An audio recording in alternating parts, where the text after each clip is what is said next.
తెలంగాణలో MLA Shankar Nayak issue case వరకు వెళ్లింది. హరితహారం కార్యక్రమంలో కలెక్టర్ పట్ల ఆయన తీరు వివాదాస్పదమైంది. సీఎం ఆదేశాలతో కలెక్టర్కు క్షమాపణ చెప్పినా గొడవ చల్లారలేదు. ఆయన దురుసు ప్రవర్తనపై మహబూబాబాద్ జిల్లాలో పోలీస్ కేసు నమోదైంది. శంకర్ నాయక్ సస్పెన్షన్కు అవకాశాలు ఎక్కువగా ఉన్నాయని ప్రచారం జరుగుతోంది. నిన్న హరితహారం కార్యక్రమంలో ఎమ్మెల్యే శంకర్ నాయక్ మహబూబాబాద్ కలెక్టర్ ప్రీతి మీనాతో అసభ్యకరంగా ప్రవర్తించారు. తీవ్ర అభ్యంతరకర రీతిలో ఆమె చేయి పట్టుకోవడంతో కలెక్టర్ సీరియస్ అయ్యారు. ఉన్నతాధికారులకు సీఎంకు ఫిర్యాదు చేసి కన్నీరు మున్నీరయ్యారు. దీంతో కలెక్టర్ను సముదాయించిన సీఎం కేసీఆర్ ఎమ్మెల్యేపై ఫైర్ అయ్యారు. వెంటనే సారీ చెప్పకపోతే పార్టీ నుంచి సస్పెండ్ చేస్తామని హెచ్చరించారు. దెబ్బకు దారికొచ్చిన శంకర్ నాయక్ కలెక్టర్ తనకు సోదరి వంటిదని చెప్పారు. అయినా ఆయనపై కేసు నమోదైంది. అటు ఇవాళ ఐఏఎస్ అధికారులు అత్యవసరంగా భేటీ కానున్నారు. సమావేశం తర్వాత శంకర్ నాయక్ పై సీఎంకు ఫిర్యాదు చేయనున్నారు. ఏపీ రాజధాని అమరావతి నిర్మాణం ఓ కొలిక్కి రానుంది. అసెంబ్లీ, హైకోర్టు భవనాలను ఐకానిక్ బిల్డింగులుగా నిర్మించాలని భావిస్తోన్న సర్కార్ ఈ రెండు భవనాలకు సంబంధించిన ఆకృతులను ఖరారు చేసింది. నార్మన్ పోస్టర్ ప్రతినిధులతో జరిగిన కీలక సమావేశంలో డిజైనర్లను ఖరారు చేశారు సీఎం చంద్రబాబు. అయితే ముందుగా అసెంబ్లీ కోసం రూపొందించిన భవన డిజైన్ ను హైకోర్టుకు మార్చి అసెంబ్లీకి కోహినూరు వజ్రం ఆకారం కలిగిన డిజైన్ ను ఖరారు చేశారు ఏపీ సీఎం. స్తూపం సంతోషానికి చిహ్నమని, న్యాయం జరిగితేనే అందరూ సంతోషంగా ఉంటారు కాబట్టి కోర్టుకు స్తూపం ఆకారం ఫిక్స్ చేశారు చంద్రబాబు. ఏపీ వృద్ధి రేటును 15% తీసుకెళ్లడమే తమ లక్ష్యమన్నారు సీఎం చంద్రబాబు. అమరావతి అభివృద్ధికి జపాన్ సాంకేతిక పరిజ్ఞానం, చిత్తశుద్ది దోహదపడుతుందని సీఎం ఆశాభావం వ్యక్తం చేశారు. ఎన్నో అవకాశాలున్న అమరావతిలో పెట్టుబడులు పెట్టాలని జపాన్ పారిశ్రామికవేత్తలను కోరారు చంద్రబాబు. అంతకుముందు జపాన్ ప్రతినిధులతో సుదీర్ఘంగా భేటీ అయ్యారు సీఎం చంద్రబాబు. రాష్ట్రంలో పెట్టుబడులు, రాజధాని నిర్మాణానికి సహకారం వంటి అంశాలపై ఈ భేటీలో చర్చించారు. జపాన్ మంత్రి యసుకే తకాగి ఆధ్వర్యంలో 70 మందికి పైగా జపాన్ పారిశ్రామికవేత్తలు ఈ సమావేశంలో పాల్గొన్నారు. నేడు కర్నూలు జిల్లాలో పర్యటించనున్నారు మంత్రి లోకేష్. నిన్న కడప జిల్లా మైదుకూరు నియోజకవర్గం వనిపెంటలో పర్యటించి అభివృద్ధి పనులపై సమీక్షించారు. రాష్ట్రాన్ని విభజించిన వారు అసూయపడేలా రాష్ట్రాన్ని అభివృద్ధి చేయాలన్న తపనతో సీఎం చంద్రబాబు రోజుకు 18 గంటలు కష్టపడుతున్నారన్నారు. 16,000 కోట్ల లోటు బడ్జెట్ ఉన్నా కూడా రైతు రుణమాఫీ చేసి పెన్షన్, నిరంతర విద్యుత్ అందిస్తున్నామన్నారు. 2019 లోపు 1,00,000 ఐటీ ఉద్యోగాలు, 5 లక్షల తయారీ రంగం ఉద్యోగాలు కల్పిస్తామని ప్రజలకు హామీ ఇచ్చారు. టీడీపీ అభివృద్ధిని చూసి ఓర్చుకోలేకే ప్రతిపక్షం విమర్శలు చేస్తోందన్నారు. ముఖ్యమంత్రి కావాలన్నది తన కాలాని, 30 ఏళ్లు ముఖ్యమంత్రిగా ఉండాలనే బలమైన కోరిక ఉందని వైసీపీ ప్లీనరీలో చెప్పిన జగన్ ఆ దిశగా కార్యాచరణ వేగవంతం చేస్తున్నారు. ఇప్పటికే పాదయాత్ర చేస్తానని ప్రకటించగా ట్విట్టర్లో కార్యకర్తలకు దిశానిర్దేశం కూడా చేస్తున్నారు. మీకోసం 9 వాగ్దానాలు చేశానని, అన్న వస్తున్నాడు, నవరత్నాలు తెస్తున్నాడు అనే నినాదాన్ని ప్రజల్లోకి తీసుకెళ్లాలని సూచించారు జగన్. ప్రతిపక్ష నేత జగన్ పై మండిపడ్డారు మంత్రి అయ్యన్న పాత్రుడు. పాదయాత్రలు చేసినంత మాత్రాన ముఖ్యమంత్రుడు కాలేరని జగన్ ఎద్దేవా చేశారు. జగన్ కు ఏం అర్హత ఉందని ప్రజలు నాయకుడిగా ఎన్నుకుంటారని ఎద్దేవా చేశారు. డబ్బులిచ్చే సలహాదారుల్ని పెట్టుకున్న జగన్ కు చంద్రబాబును విమర్శించే స్థాయి లేదన్నారు. జగన్, రోజాకు రాజకీయ పరిజ్ఞానం కూడా లేదని, ప్రశాంత్ కిషోర్ ను చూసి భయపడే సీన్ లేదన్నారు మంత్రి అయ్యన్న. భూకుంభకోణం గురించి తనకు సిట్ నుంచి లేఖ వచ్చినా రాకపోయినా సహకరిస్తానన్నారు మంత్రి. విశాఖలో లంచం అడిగిన అధికారులను పట్టిస్తే 10,000 నజరానా ఇస్తానని ప్రకటించారు బీజేపీ ఎమ్మెల్యే విష్ణుకుమార్ రాజు. రాష్ట్రం అవినీతి మాయమైపోయిందన్న ఆయన, అధికారులు, యంత్రాంగం అవినీతి పరులకు అడ్డుకట్ట వేస్తేనే రాష్ట్రం బాగుపడుతున్నారు. విశాఖలో భూకుంభకోణాలపై వివరాలు కోరుతూ సిట్ పంపించిన లేఖ తనకు అందిందని, ఈ నెల 20 తేదీలోగా సిట్ను కలిసి వివరాలు అందిస్తానన్నారు విష్ణుకుమార్ రాజు.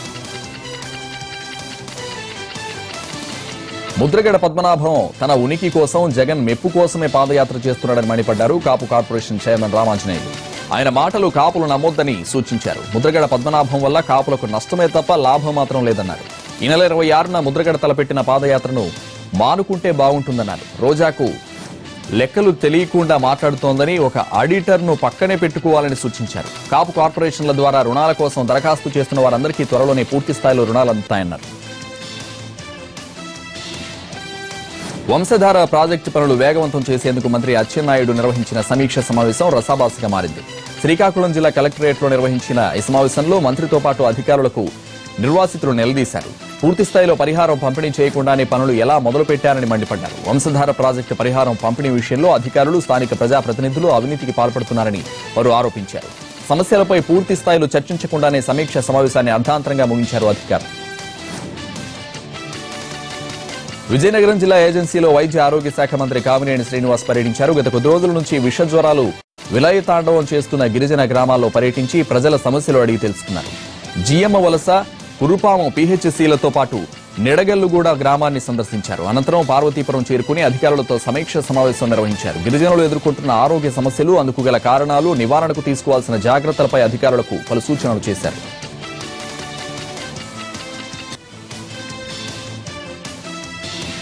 నల్గొండ జిల్లాలో ప్రజలు తాగునీటి కోసం రోడ్డును పడుతున్నారన్నారు కోమటిరెడ్డి. ఇరిగేషన్ ప్రాజెక్టులకు రీడిజైన్లు చేసి డబ్బులను వృధా చేస్తున్నారని విమర్శించారు. నల్గొండ జిల్లాలో ప్రజలు తాగునీటి తంటాలు పడుతున్నా ప్రభుత్వం పట్టించుకోవడం లేదన్నారు ఆయన. ఇంకా కాళేశ్వరం అని చెప్పు, రీడిజైనింగ్ అని చెప్పి డబ్బుల గురించి ఆలోచించడం తప్ప ఏనాడు ప్రజల మీద చిత్తశుద్ధి లేడానికి నిదర్శనం మా నల్గొండ జిల్లా డ్రింకింగ్ వాటర్. ఎల్లుండికెళ్ళి ఈ 540 గ్రామాలు రోడ్ల మీదనే ఉంటాయి. ఎందుకంటే ఆ గ్రామాలు 12 సంవత్సరాలకెళ్ళి బోర్ పాయింట్ దేని ఆధారపడలేదు, టోటల్ డ్రింకింగ్ వాటరే. డ్రింకింగ్ కానీ మిగతా దాని కూడా ఇప్పుడు 12 సంవత్సరాలు ఈ ఫిల్టర్ వాటర్ అలవాటైన తర్వాత మేము ఎప్పుడైనా గ్రామాలకు పోయి తాగాలంటే మామూలు నీళ్ళు నోట్లు పెట్టలేము మనం, అంత పుల్లగా ఉంటాయి. ఎందుకంటే ఫ్లోరైడ్ నీళ్ళు. ఈ ముఖ్యమంత్రి ఈ ప్రభుత్వం చేతగాని ఇంత ముందు చూపులేని తనంతో ఇంత సిగ్గుచేటంటే ఇంత పెద్ద గవర్నమెంట్ ఉండి ఇన్నిసార్లు నేను చెప్తే కూడా పట్టించుకోక సిగ్గుపడాలి ముఖ్యమంత్రి గారు. రోజుకో మాట చెప్తూ రోజుకో స్కీమ్ తెస్తూ కులాల వారిగా తెలంగాణ విడగొట్టి రాష్ట్రాన్ని నాశనం చేసిండు ఈ టీఆర్ఎస్ ప్రభుత్వం. రేపటికెళ్ళి తెలంగాణ ప్రజలందరూ ఎల్లుండికెళ్ళి ఎప్పుడైతే మోటార్ ఒక్కరోజు బంద్ చేసినా 540 గ్రామాలే కాదు నల్గొండ మున్సిపాలిటీ అందరూ కూడా రోడ్ల మీద పడతారు. దానికి ప్రభుత్వం బాధ్యత వహించాలి. కాంగ్రెస్ సీనియర్ నేత షబీర్ అలీ రాసిన ముస్లిం తాబ్జాత్ కి జద్దు జహాద్ పుస్తకావిష్కరణ కార్యక్రమం ఢిల్లీలో ఘనంగా జరిగింది. ఉపరాష్ట్రపతి హమీద్ అన్సారీ ఈ పుస్తకాన్ని ఆవిష్కరించారు. ముస్లింలకు విద్యా ఉద్యోగాలలో రిజర్వేషన్ కల్పించడం వల్ల కలిగే ప్రయోజనాలపై బుక్లో ప్రస్తావించారు షబీర్ అలీ. ఉమ్మడి ఆంధ్రప్రదేశ్లో ముస్లిం రిజర్వేషన్ సాకారమైన తీరుతెన్నులు, రిజర్వేషన్ కోసం చేసిన న్యాయ పోరాటాలను ఇందులో పొందుపరిచారు. ఈ కార్యక్రమంలో గులాం నబీ ఆజాద్, ఉత్తమ్ కుమార్ రెడ్డి, జైపాల్ రెడ్డి, కేవీపీ రామచంద్రరావు, పలువురు ప్రముఖులు పాల్గొన్నారు. తెలంగాణ అడ్వకేట్ జనరల్ రామకృష్ణారెడ్డి రాజీనామా చేశారు. జూన్ 23తో రామకృష్ణారెడ్డి పదవీకాలం ముగిసింది. పదవీకాలం పూర్తయినప్పటికీ ఆయన పదవీకాలం కొనసాగించాలన్న మరొకరిని ప్రభుత్వం నియమించే వరకైనా ఆయనే కొనసాగే విధానం ఉంది. అయితే ప్రభుత్వం రామకృష్ణారెడ్డిని పక్కన పెట్టే ఉద్దేశంతో ఆయనకు సమాచారం ఇవ్వకుండా మరొకరి పేరు పరిశీలిస్తోందన్న సమాచారంతో రామకృష్ణారెడ్డి మనస్తాపం చెంది రాజీనామా చేసినట్టు తెలుస్తోంది. అయితే ఈ వాదనలో నిజం లేదని రామకృష్ణారెడ్డి కొట్టిపారేశారు. సీనియర్ లాయర్ ప్రకాష్ రెడ్డి కొత్త ఏజీ రేసులో ముందున్నారు. హైదరాబాద్ డ్రగ్స్ కేసులో రోజుకో కొత్త కోణం వెలుగు చూస్తోంది. మరో ఇద్దరిని పోలీసులు అరెస్ట్ చేశారు. నాసాలో పనిచేసిన వచ్చిన శాస్త్రవేత్త అనీష్ ను ఎక్సైజ్ శాఖ పోలీసులు అరెస్ట్ చేశారు. శాస్త్రవేత్త అనీష్ నుంచి పెద్ద మొత్తంలో డ్రగ్స్, కొకైన్ స్వాధీనం చేసుకున్నారు. రుతుల్ అగర్వాల్ తో కలిసి అనీష్ డ్రగ్స్ విక్రయిస్తున్నట్లు పోలీసుల విచారణలో తేలింది. హైదరాబాద్ లోని మౌంట్ ఒపేరాపై ఎస్ఓటీ పోలీసులు దాడి చేశారు. పేకాట ఆడుతున్న తమిళ ఆర్టిస్టులను పట్టుకున్నారు. వీరి వద్ద నుంచి భారీగా నగదు స్వాధీనం చేసుకున్నారు. అయితే ఎవరిని అరెస్ట్ చేశారన్నది పోలీసులు గోప్యంగా ఉంచుతున్నట్టు సమాచారం.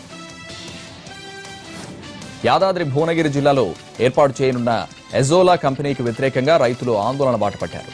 భూదాన పోచంపల్లి మండలం దోతిగూడెం గ్రామ పరిధిలో ఎజోలా కంపెనీ విస్తరణ కోసం అధికారులు నిర్వహించిన ప్రజాభిప్రాయ సేకరణను వారు అడ్డుకున్నారు. కంపెనీకి అనుమతులు ఇవ్వొద్దంటూ స్థానిక గ్రామాల ప్రజలు భారీ ర్యాలీగా కంపెనీ వద్దకు చేరుకున్నారు. పరిస్థితి ఉద్రిక్తంగా మారడంతో ప్రజాభిప్రాయ సేకరణ మధ్యలోనే ముగించి అధికారులు వెళ్లిపోయారు.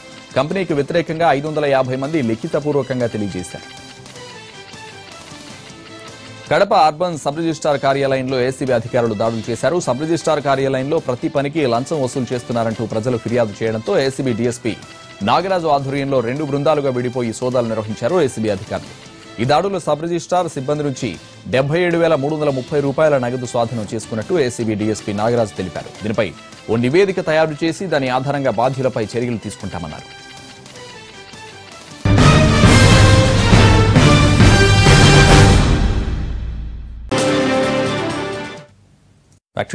ఉస్మానియా యూనివర్సిటీ హాస్టల్లో ఉంటున్న నాన్ బోర్డర్లను బయటకు పంపించే పనిలో పడ్డారు అధికారులు. నాన్ బోర్డర్స్ ఖాళీ చేయాలంటూ ఇప్పటికే నోటీసులు జారీ చేశారు.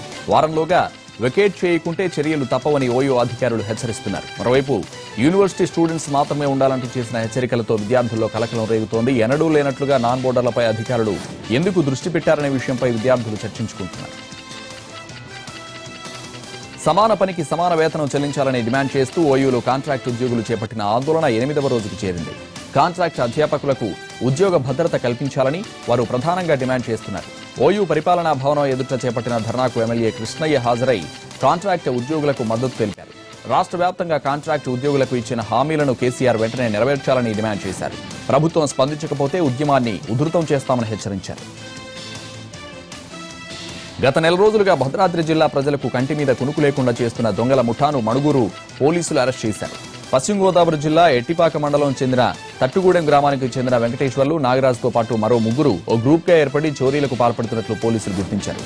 నిందితులపై భద్రాద్రి జిల్లాలో 27 కేసులు నమోదైనట్లు డీఎస్పీ అశోక్ కుమార్ తెలిపారు. కేంద్ర ప్రభుత్వం ప్రవేశపెట్టిన జీఎస్టీ పన్ను విధానానికి వ్యతిరేకంగా విజయనగరంలో కేబుల్ ఆపరేటర్లు నిరసనకు దిగారు. కేంద్రానికి వ్యతిరేకంగా నినాదాలు చేస్తూ భారీ ర్యాలీ నిర్వహించారు. పట్టణంలోని ప్రధాన వీధుల్లో ప్రదర్శన చేపట్టారు. అనంతరం కలెక్టరేట్ వెళ్లి అధికారులకు వినతి పత్రం అందజేశారు. కేబుల్ రంగంపై విధించిన 18% పన్ను వినియోగదారులపై పడుతుందని, జీఎస్టీ విధానం కారణంగా ప్రేక్షకులకు అదనపు భారం అవుతుందని కేబుల్ ఆపరేటర్లు ఆవేదన వ్యక్తం చేశారు. గుంటూరు మున్సిపల్ కార్పొరేషన్ కాంట్రాక్ట్ కార్మికులు ఆందోళన బాటపట్టారు. కార్మికుల జీవితాలతో చెలగాటమాడే జీవో నంబర్ 279ని తక్షణమే రద్దు చేయాలంటూ మున్సిపల్ కార్పొరేషన్ నుంచి కలెక్టరేట్ వరకు భారీ ర్యాలీ నిర్వహించారు. కార్మికులతో పాటు ప్రతిపక్షాల నేతలు ఈ ర్యాలీలో పాల్గొన్నారు. టీడీపీ ప్రభుత్వం కార్మికుల సంక్షేమం పక్కన పెట్టి జీవో నంబర్ 279ని ప్రవేశపెట్టిందని కార్మికులు మండిపడ్డారు. మద్యపానాన్ని నిషేధించాలని డిమాండ్ చేస్తూ జయశంకర్ జిల్లాలో మహిళలు ఆందోళన బాటపట్టారు. వెంకటాపురం మండలం వీరభద్రాపురం గ్రామంలో మహిళలే ఖాళీ మూతలకు మారారు. భారీ ర్యాలీలుగా బెల్ట్ షాపుల వద్దకు చేరుకుని మద్యం బాటిళ్లను పగలగొట్టి నిరసన తెలియజేశారు. తమ గ్రామంలో మద్యపానం నిషేధిస్తామంటూ ప్రతిజ్ఞ చేశారు. Engineering student Ganesh missing drama సుఖాంతమైంది. ప్రియురాలతో కలిసి భద్రాచలం వెళ్లిన గణేష్ తిరిగి రాకపోవడంతో కలకలం రేగింది. 4 రోజుల పాటు అందరినీ టెన్షన్ పెట్టిన అతగాడు ఎట్టకేలకు హైదరాబాద్లోని మూసాపేటలో పోలీసులకు చిక్కడంతో ఊపిరి పీల్చుకున్నారు. 5 రోజుల క్రితం తన ప్రియురాలతో కలిసి భద్రాచలం వెళ్లిన గణేష్ తిరిగి రాలేదు. గణేష్ తండ్రి ఘట్కేసర పోలీసులకు ఫిర్యాదు చేశాడు. అయితే తనను గణేష్ బెదిరించి భద్రాచలం తీసుకెళ్లాడని యువతి పోలీసులకు చెప్పడంతో సీన్ రివర్స్ అయింది. ప్రియురాలు ఎదురు తిరిగిందని తెలుసుకున్న గణేష్ ముఖం చాటేశాడు. అయితే భద్రాచలం వెళ్లిన మాట వాస్తవమేనని, ఆమె కేవలం తనకు స్నేహితురాలు మాత్రమేనని చెప్పుకొచ్చాడు గణేష్.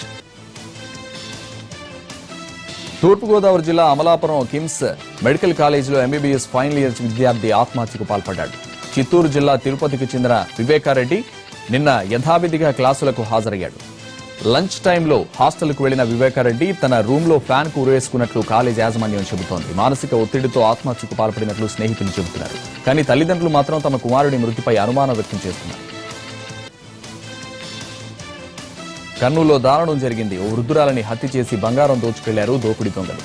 మద్దూరు నగర్ పాలకొట్టాలో సరోజ అనే వృద్ధురాలు ఒంటరిగా నివసిస్తోంది. పిల్లలు లేకపోవడంతో వడ్డీలకు అప్పులు ఇస్తూ జీవిస్తోంది. ఇంట్లో భూముల డాక్యుమెంట్లు, బంగారం, వెండి ఆభరణాలతో పాటు నగదు కూడా భారీగానే ఉండేది. ఈ విషయం పసిగట్టిన దొంగలు పక్కా ప్లాన్ చేసి ఆమెను హతమార్చి వాటిని అపహరించారు. మృతురాలి ఇంట్లో లభించిన ఆధారాలతో కేసు దర్యాప్తు చేస్తున్నట్లు పోలీసులు తెలిపారు. కడప జిల్లాలో ఇసుక ట్రాక్టర్ ఓ బాలుడి నిండు ప్రాణాన్ని బలిగొంది. బద్వేలు తొట్టిగారిపల్లికి చెందిన వెంకట నర్సయ్య తన కొడుకు హరిప్రసాద్తో కలిసి రోడ్డుపై నడుచుకుంటూ వెళ్తుండగా వెనక నుంచి అతి వేగంగా దూసుకొచ్చిన ఓ ఇసుక ట్రాక్టర్ను వారిని ఢీకొట్టింది. దీంతో వారు గాల్లో ఎగిరిపడ్డారు. తీవ్ర గాయాలతో బాలుడు అక్కడికక్కడే మృతి చెందగా తండ్రి ఆసుపత్రిలో చికిత్స పొందుతున్నారు.